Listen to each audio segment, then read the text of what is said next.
Right, still on Newsnight, in a renewed effort to provide sustainable power and ensure energy efficiency, the Niger Delta Power Holding Company says it is set to upgrade its facilities across the region. We'll bring you more of that story subsequently, but right now, let me bring in Dr. Ogbonnaya Orji. He's a member of board and Executive Secretary, NEITI, that's the Nigeria Extractive Industries Transparency Initiative. Thank you very much.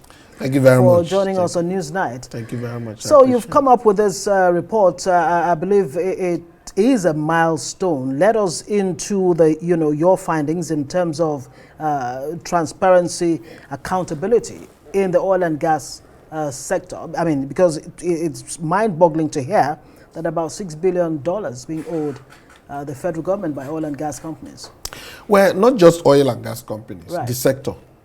The sector is wider than just oil and gas sector. So some agencies have responsibilities and liabilities, and not just the oil and gas sector. The oil and gas sector is guilty as such, but this revenue we're talking about is huge.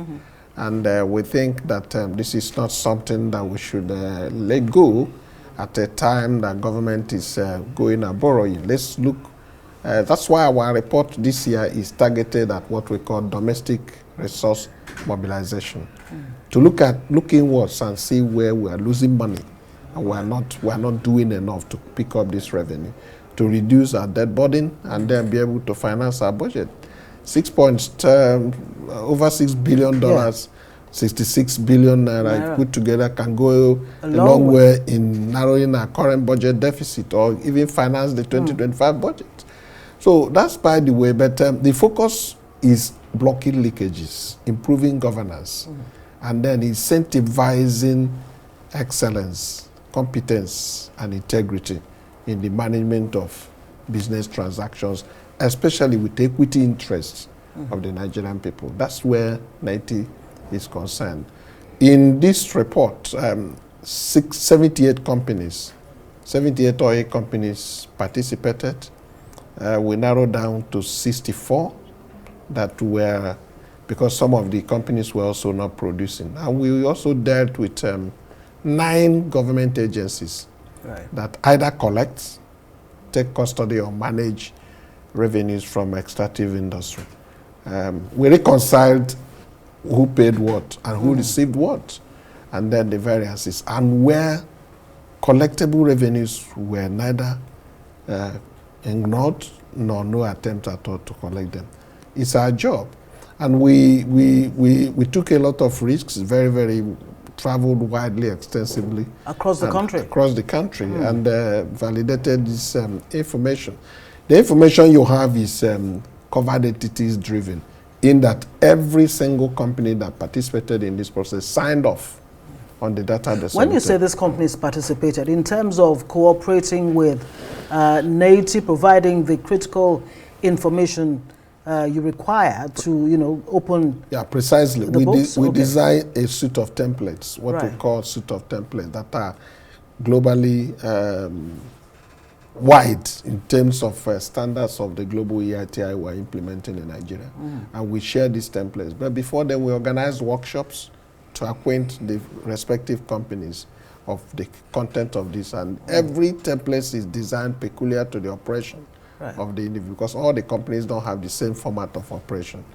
The debts involved requires include payments of royalty on the concessions and rents. So your report covers not just, pointing out the loopholes or the gaps when it comes to revenue. Yes. But it also recommends how government can, block the loopholes and even recoup, some of these debts. I want to believe. Precisely. We recommend steps and the reforms that need to happen. The recommendations, some of the recommendations are sector specific, while some are governance issues. For instance, the passage of the PIA required an implementation strategy that will be able to decide who does what and how. We don't have any at the moment.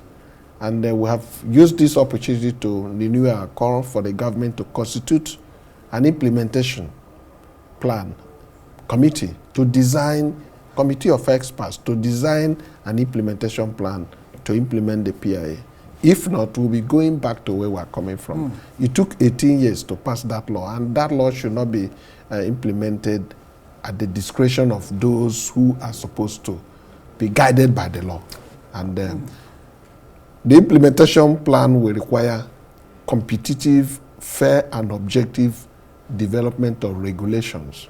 Right. I served in the last presidential committee, but we didn't finish our work in March. And this administration came in May.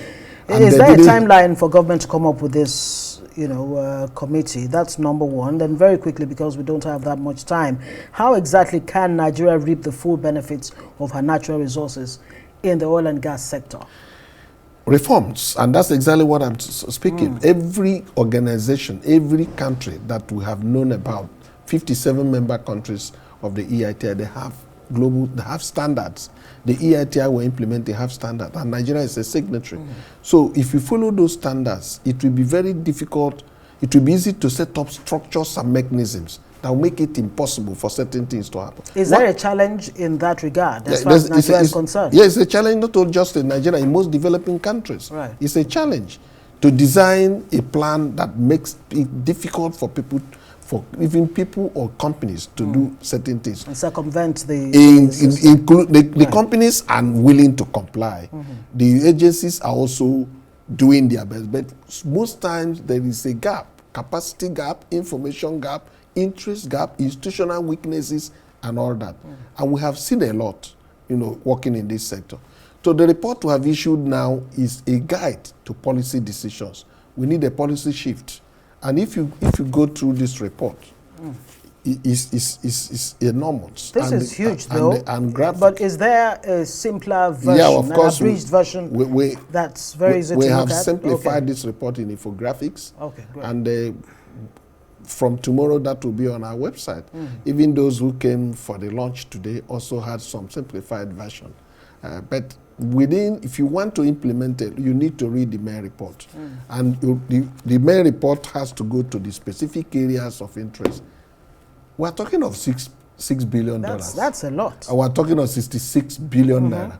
So a document that shows you how that money can be recovered requires some kind of attention. Our leaders... Absolutely. But I believe you're not focusing only on the oil and gas sector. I mean... No, the solid minerals report will be released next month, before the end of next month. We are almost there, but we needed to do some extensive work because that sector is a different ballgame. Entirely. The sector is not organized. So why you can... Is there an idea of how much Nigeria is losing in that sector? No, until we see the report. Okay. The report should be out by October ending. We decided to have some extension of time to make sure that a more thorough work is done. And our board has given us that grace to work more with the rural, civil society-based organizations and key players in the sector to do a more thorough job. By the end of this month, that sector will help. Well, I hope there's a timeline for the implementation of some of your recommendations. We were encouraged by the participation today. The SGF is the chairman of our board. All the members of our board and the legislators and policymakers and government officials were there. And we're working closely with partners. Great.